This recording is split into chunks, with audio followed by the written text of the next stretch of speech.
Election mini জনসভা চলছিল বাজারে এবং প্রায় শেষের দিকেই ছিল।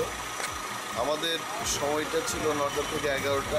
আমার বক্তব্য শেষ এবং আইনজীবী যিনি অমিয় বাবু উনি বক্তৃতা করছিল এবং সেই সময় থেকে ওরা বলেছে যে এই মিটিং করা যাবে না, এটা বন্ধ করো। তো পুলিশের প্রচেষ্টায় আরও 15 মিনিট আমাদের কাছে সময়টা ছিল।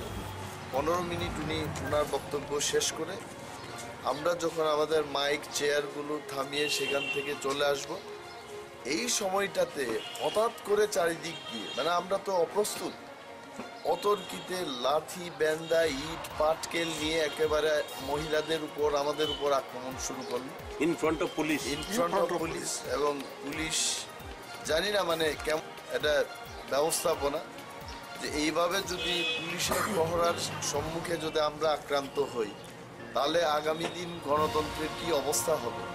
এবং এই ছেলেরা যখন বিয়ার বোতল মানে যা পেয়েছে হাতে তারা ছুটতে থাকে। তো আমার এই হাতের মধ্যে একটা বিয়ারের বোতল লেগেছে এই জায়গাটাতে এবং পরবর্তী সময় আরও পুলিশ ফোর্স সেখানে থাকাতে তারা আক্রমণ করেছে।